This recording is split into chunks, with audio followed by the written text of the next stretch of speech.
안녕하세요. 부동산을 쉽게 다양하게 깊이 있게 분석하는 부동산의 비밀입니다. 한국은행이 기습적으로 기준금리 인하를 단행했습니다.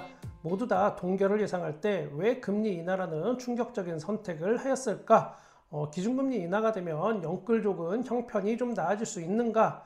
미분양이 넘치는 현재 서울과 수도권 아파트 시장은 갑자기 이게 다 잘 팔릴 수 있는 건가? 앞으로 대한민국의 경제와 부동산은 활기차게 변화할 것인가? 결론부터 말씀드리면 그렇지는 않습니다. 왜 그런지 하나씩 알아보도록 하죠. 이번 기준금리 인하는 시사하는 바가 좀 큽니다. 영끌족을 살리거나 집값 상승만을 바라보는 사람들이 좋아할 만한 상황이 결코 아니라는 겁니다. 일단 그만큼 대한민국의 경제가 지금 어렵다는 걸 반증하는 겁니다. 금리 동결로는 도저히 수지타산이 이제 안 맞기 때문에 금리 인하라는 초강수를 둔 거고, 이건 어떤 경고의 시그널로 보면 됩니다. 내년도 경제 상황이나 부동산 상황에 빨간불까지는 아니라도 황색불 정도는 깜빡여주는 그런 시그널이죠. 올해 경제 성장률 예상치가 2.4%에서 2.2%로 현재 낮아졌습니다. 시간이 갈수록 지금 낮아지고 있어요. 누군가 말하던 올 하반기에는 수출 호조도 있고 내수 경기 활성화가 될 거다. 그래서 경제 성장률이 높아질 거고 나라가 잘 돌아갈 거라고 말한 거 모두 다 헛소리였다는 거 지금 데이터로 증명이 되고 있습니다. 실제로 저 수치도 이제 시간이 지나고 최종 발표가 될 그런 시점이 된다면, 몇 달 후가 된다면 저것보다 더 하락할 것으로 예상이 됩니다. 자, 그러면 내년 경제 성장률 전망치도 한번 같이 볼까요? 내년은 1.9%로 예상이 됐습니다. 올해 경제 상황이 얼마나 어려웠는지 아마 여러분도 다들 아실 텐데, 올해 전망치가 그 어려웠던 게 2.4%였는데 그것보다 훨씬 낮은 1.9%로 예상이 됐다는 거, 이 자체가 내년이 굉장히 좀 암울하다라는 이야기입니다. 통상적으로 정부에서 이렇게 발표하는 경제 성장률은 약간 이게 뻥튀기가 좀 있습니다. 민간보다 약간 더 높아요. 민간경제연구소가 좀 더 정확합니다. 그럼에도 불구하고 내년에 1.9% 성장률을 발표했다는 거, 이 자체가 경고의 시그널 맞습니다.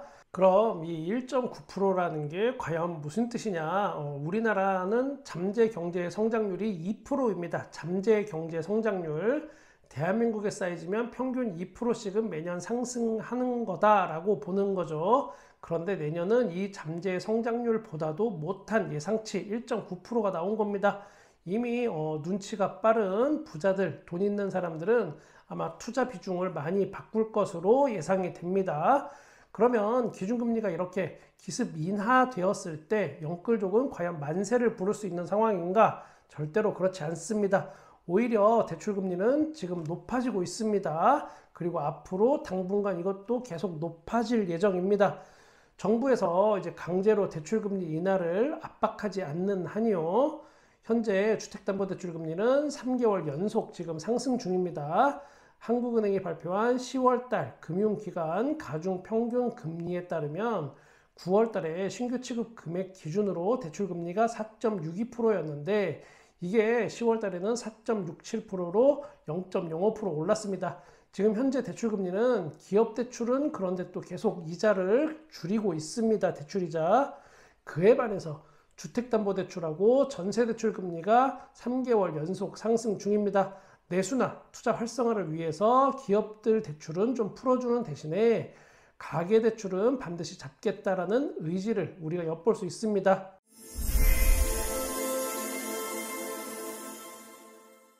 전세대출 금리도 9월 달에 이게 4.05%에서 10월 달에는 4.26%로 지금 급상승 중입니다. 이 부분 굉장히 좀 큽니다. 그동안 부동산 가격이 이렇게 상승하는 데는 전세대출의 영향이 좀 컸습니다. 전세대출이 쉽게 또 싸게 진행이 되다 보니까 전세 가격이 천정부지로 이제 치솟게 되고 그만큼 집값도 덩달아서 오르는 이 효과가 있었죠. 같이 오르는 거. 어머 세댁 신혼집 구하는데 이 집 어때 이 집? 들어는 봤지? 얼죽신이라고 얼어 죽어도 신축. 이게 전세에서도 통한다? 아니 나중에 집들이도 하고 친구들도 집으로 이렇게 불러야 될 텐데 너 신혼집 어디에 차렸니? 그랬을 때 최소한 이 정도 아파트, 이 정도 신축 아파트 정도는 전세로 시작을 해야 하지 않겠어? 그래도 체면이 있는데 새댁이 뭐? 돈이 모자라? 그럼 전세 대출을 받아. 그럼 되잖아. 아이고 이거 이자 얼마 한다고 그래. 내가 아는 상담사 있는데 한번 전화해봐. 자, 여기 명함. 여기다가 전세 대출 신청하면 뭐 좋은 게 있냐고? 있지. 나한테 수수료가 좀 따라. 자, 아무튼 처음 전세대출의 의도가 뭐였든지 간에 지금은 전세대출이 전세가 상승 그리고 아파트 가격 상승의 주범 중에 하나입니다. 이런 전세대출을 금리를 높이면서 지금 현재 쪼이고 있는 거죠. 전세대출을 쪼이면 많은 서민들이 당연히 뭐 힘들어질 거라고 예상도 되는 부분이 있습니다. 많은 이걸 또 장기적으로 보면 전세 가격의 하락과 부동산 가격 안정화로 갈 수도 있습니다. 그러니까 이제 이사를 앞둔 분들, 무주택자분들은 이 부분이 좀 신경 쓰이실 텐데, 전세대출 없이 전세를 가고 전세대출을 좀 줄이는 경향으로 가면 전체적인 부동산 가격 안정화가 될 수 있다는 뜻이에요. 자, 제가 현장에서 보면 요즘 젊은 사람들이 신혼집 구할 때 전세대출 몇 억 받는 거 정말 우습게 생각합니다. 제가 실제 느꼈어요. 많이 부딪혔고, 젊은 분들은 전세를 얻을 때 한 80%, 90% 정도가 다 그 비율이 전세 대출을 받습니다. 예상외로 너무 많아서 저도 깜짝 놀랐었습니다. 자, 이번에는 기준금리 인하에 따른 경제 상황 중에 환율 부분 보겠습니다. 환율, 이거는 정말 좀 심각합니다. 지금 환율이 1,400원, 요 턱 밑까지 갔죠. 그리고 1,400원을 살짝 넘으려고 하면 또 살짝 내려오고 요렇게 왔다 갔다 합니다. 아무래도 알게 모르게 지금 당국이 외환 개입을 하고 있다고 저는 추정이 되는데 이거 잘못 걸리면 정말 나락갑니다. 자, 우리의 경제 체질은 어떻게 되어 있냐면 1,250원에서 1,300원 사이 정도의 지금 경제 체질이 다 맞춰져 있습니다. 요 사이 이 정도가 돼야 뭐 수출이든 수입이든 내수든 이게 다 안정적으로 돌아갑니다. 그러니까 1,400원은 우리가 손해가 좀 많아요.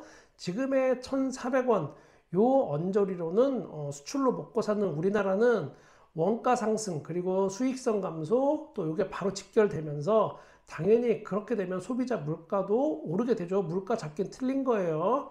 자, 우리 같은 서민은 그러면 더더욱 살기 어려워지는 상황이 됩니다. 당연히 부동산은 또 침체기가 길어질 수밖에 없습니다. 일시적으로 부동산 붐을 일으킬 수는 있지만 금방 꺾일 수밖에 없는 구조가 됩니다. 지난달에 최상목 경제부총리가 한 말 때문에 한바탕 난리가 난 적이 있습니다. 환율 1,400원은 뉴 노멀이라 봐야 한다 라는 발언을 했다가 이게 난리가 나니까 갑자기 관련 기사들이 많이 사라졌습니다. 지금은 왜 이게 난리였나, 쉽게 말해서 경제부총리가 이렇게 얘기한 거라고 해석할 수 있습니다. 앞으로 환율은 1,400원이 기본이 되고 그 이상 갈 수도 있으니까 여러분은 미리 환율 대비하세요, 이 뜻이 될 수 있기 때문입니다. 제가 제 재테크에 대해서 여러분께 꾸준히 1년 전, 2년 전부터 이야기 드렸기 때문에 아시는 분들 많이 계시겠지만 저는 예전부터 강달러에 좀 배팅을 했었고, 그래서 재테크 중에 일부를 오래전부터 이제 달러에 집중을 하고 있었습니다. 그러다 보니까 환율 1,400원 뉴 노멀 시대가 만약에 된다, 이게 안정적으로 1,400원으로 계속 간다 그러면 저는 금전적 이익이 있지만 그래서 뭐 좋을 수 있지만 나라 경제나 부동산 입장에서는 이게 별로 좋은 현상은 아닙니다. 통상적으로 기준금리가 내리면 부동산 시장에서는 이걸 호재로 인식하지만 이번에는 좀 다릅니다. 쉽지 않아 보여요. 물론 부동산 상승론자들이나 아파트를 비싸게 팔아야만 하는 사람들 입장에서는 아마도 이번 기준금리 인하를 엄청 띄울 겁니다. 대단한 것처럼 포장을 하고 또 그걸 많이 활용을 할 거예요. 그거에 누가 낚이는지 아닌지는 저도 모르겠습니다. 자, 그런데 또 하나 리스크 있습니다. 내년에 또 하나의 불확실성이 남아있죠. 바로 미국의 대통령 트럼프 취임입니다.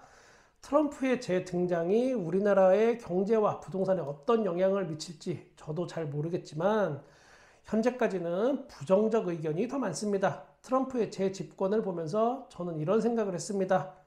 아, 저런 사람도 대통령을 할 수 있구나.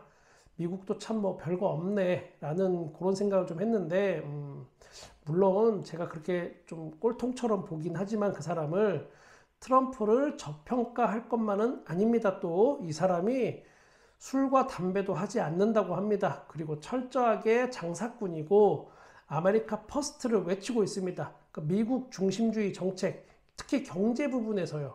그러니까 미국 국민들을 많이 생각을 하긴 하죠. 어쨌든 이 사람 뭐 애국심도 있고 나라 경제도 많이 고민하고 잘 챙기는 사람이긴 합니다. 자, 이 와중에 우리는 어떤가? 지금 우리는 어떤 선택을 해야 할까? 오늘도 정말 여러 가지 생각을 하게 됩니다. 제가 얼굴을 살짝 공개했죠. 원래는 끝까지 목소리만 나오는 유튜브를 운영하려고 했었습니다. 저도 뭐 어릴 때는 V라인도 있고 잘생긴 적이 있었지만 지금은 너무 못생겨져서 얼굴을 드러내는 건 좀 별로 안 좋아했습니다. 그런데 제가 급작스럽게 이제 제 환경이 막 바뀌게 되고 또 일이 너무 바빠졌습니다. 심지어 어느 정도 바빴냐면 2달 동안 하루도 쉬지 않고 매일 출근해서 일을 할 정도였습니다. 지난 여름에.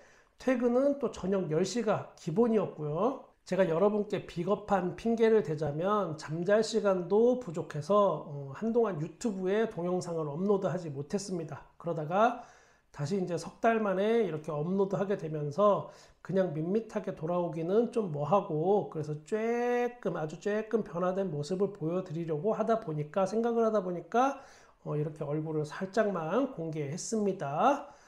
제가 유튜브를 잠시 쉬면서 이런 내용들을 제 게시판에 따로 올려놓긴 했지만 유튜브 내 게시판 그걸 또 못 보신 구독자분들이 많이 계세요. 그러다 보니까 제가 이렇게 컴백을 했을 때 저한테 서운함을 표현하신 구독자님도 계십니다. 동영상으로 제가 잠시 이렇게 쉴 수밖에 없었던 이유를 설명드렸어야 했는데 그 부분 제가 좀 안일하게 생각을 했던 거 다시 한번 사과드리겠습니다. 그리고 가장 열심히 그동안 부비를 지원해 주시다가 실망하시고 떠나신 분들, 특히 경숙이 누나 다시 돌아와 주시기 바랍니다. 자, 집 나간 경숙씨 찾아요. 보신 분들 꼭 신고해 주시기 바랍니다. 돌아오라고. 요즘 댓글 보면 이런 이야기들이 있습니다. 뭐 부비는 개그맨이다. 부비의 부동산은 모르겠고 난 부비의 연기를 보러 구독했다. 부비 목소리에 비해서 반전 외모다. 부비 목소리 너무 상반되는 비주얼의 깜놀.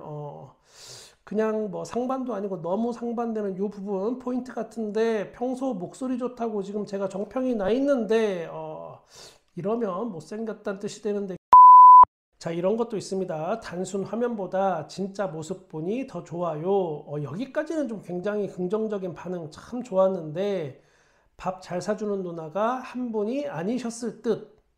이 부분 지금 우리 가정에 지금 상당한 문제가 되고 있어요.